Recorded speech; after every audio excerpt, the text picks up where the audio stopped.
আসসালামু আলাইকুম। ওয়ালাইকুম আসসালাম রহমতুল্লাহ বারাকাতুহু। একজন শহীদের ক্ষেত্রে জানাজার গোসল করানো হয় না, কবর দেওয়ার নিয়মও আলাদা।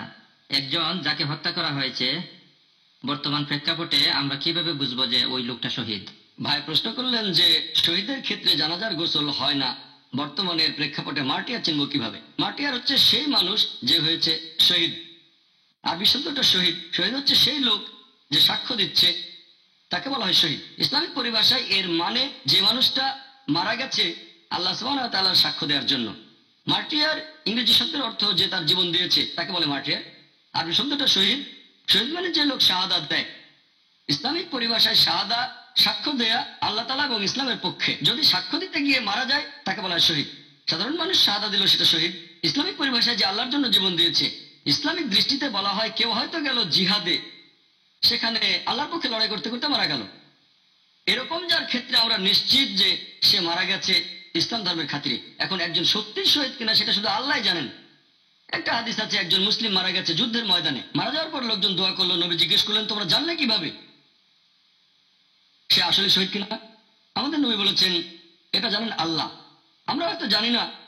তবে ধরেন এক লোক হয়তো আত্মহত্যা করেছে, প্রচন্ড ব্যথার কারণে আত্মহত্যা করেছে, তার মানে আমরা তাকে শহীদ বলবো না। আসলে কে শহীদ সেটা আল্লাহ জানেন আর রাসূল জানেন। আল্লাহ তাআলার কাছ থেকে তিনি জানতে পেরেছেন। আর বর্তমানে প্রেক্ষাপটে আপনি নিশ্চিত হতে পারবেন না, অনুমান করতে পারেন যে হ্যাঁ এই লোক হতে পারে, হয়তো সে শহীদ, তবে নিশ্চিতভাবে কেবল আল্লাহ জানেন। এখনকার দিনে কেউ মারা গেলে ও সে শহীদ জানলেন কিভাবে? সে হয়তো গিয়েছিল দোকানে কিছু কেনাকাটা করতে। তাহলে একজন মানুষ 100% শহীদ কিনা সেটা আল্লাহ জানেন আর সেই লোকটা জানে। তবে কেউ মারা গেলে তো তাকে জিজ্ঞেস করতে পারবেন না। এরকম বেশ কিছু ব্যাপার আছে। আর একটা হাদিস আছে আমাদের নবী মুহাম্মদ সাল্লাল্লাহু আলাইহি সাল্লামের, যে শহীদের নামাজে জানাজা যদি নাও পড়ে তাও চলবে। কেন? শহীদদের প্রতিশ্রুতি দেওয়া হয়েছে জান্নাতের। এরকম আরো কিছু হাদিস বলছে শহীদদের জানাজার গোসল লাগবে না। এরকম এটা হচ্ছে নিয়মের ব্যতিক্রম, কারণ তারা সবাই বেহেশতে যাবে।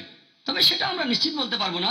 সে আমলে নিশ্চিত ছিল, নবী মুহাম্মদ জেনেছেন, তারপর তিনি বলেছেন এই নিয়মের একটা ব্যতিক্রম, কারণ আল্লাহ প্রতিশ্রুতি দিয়েছেন তাদেরকে। তার মানে এই না যে প্রত্যেকেই বলবে যে এটা আসলে হারাম, এটার অনুমতি আছে। আশা করি উত্তরটা পেয়েছেন।